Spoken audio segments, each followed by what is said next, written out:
Hey, what's happening, people? I'm Tony, and today we're gonna explore flash photography. We're gonna take some portraits using an off-camera flash, and we're gonna modify the light output with the MagBounce, this device from MagMod company.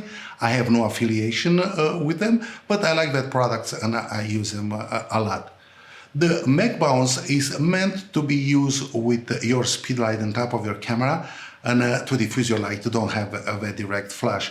But I think the whole assembly gets a little bit top heavy, and I think it puts a little bit pressure on your camera hot shoe, and it's not something I like too much. Also, I'm not using too much flash on camera. And for this tutorial, I'm using the Godox 8200 with a round head. I have to use the round head because you have to use this mag grip. It's a rubber band you put around the flash head in order to attach this magnetically on your flash. All the small light modifiers, they will never replace a softbox. You have just a different look, and they tend to be really contrasty, and you have to pay attention on the shadows they cast. You have to keep it really close to your subject, and you have to don't pump too much power in the flash because you increase the contrast and you're gonna have some funky shadows on your subject face. I usually like to use this as a fill flash, and I'm gonna use it together with the ambient. I just need to increase a little bit the exposure on my subject face, and I'm gonna use this in minimum settings. For this session, I'm using the Canon R5 and the 85 1.2 lens. Also, I'm gonna trigger my light via the Godox Nano trigger.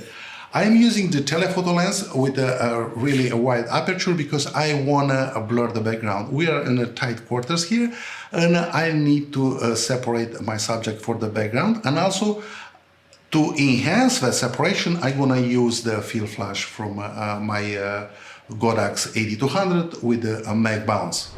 Like always, I'm gonna start the session establishing my ambient exposure. Always, like when you use fill flash, you have to decide what kind of exposure you want to have for ambient.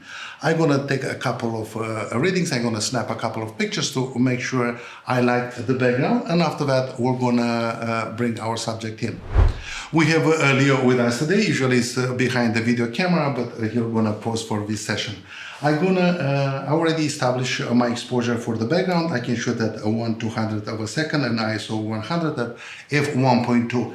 I'm gonna position the flash like 3 feet from Leo, and usually I like to keep my flash in the loop light position at 5 to 6 o'clock from me, kind of.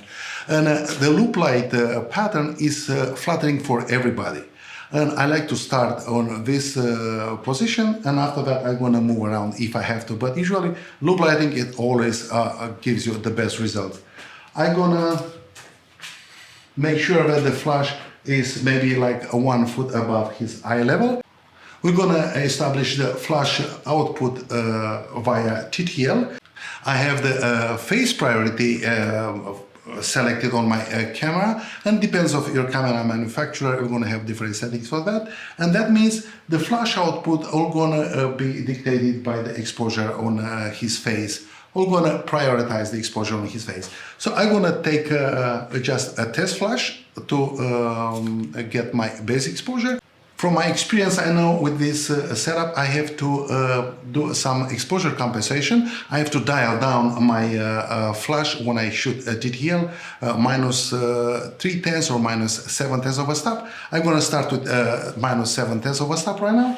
And after I take this base exposure, I'm gonna switch from TTL to manual because I want to lock in the flash exposure, and I want to be very consistent with my flash output throughout the shoot.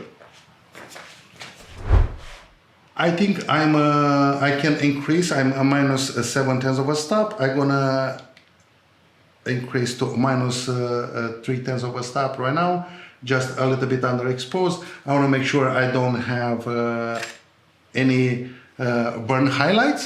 I think the exposure right now looks good. I'm gonna switch from TTL to manual, and it shows me I'm using this flash at 128 power. So a very like real low settings, and I can shoot at this for hours.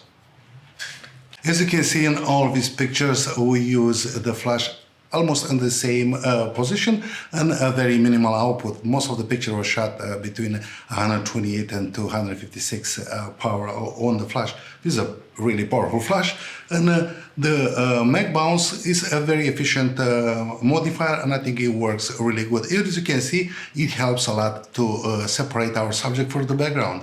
I use the 85 1.2 lens, and also I took a couple of pictures with the 35 1.4 because I needed a wider look. I hope you guys enjoyed this video. Please check out my channel for more lighting tutorials and gear review. Like and subscribe, and I'll see you next time.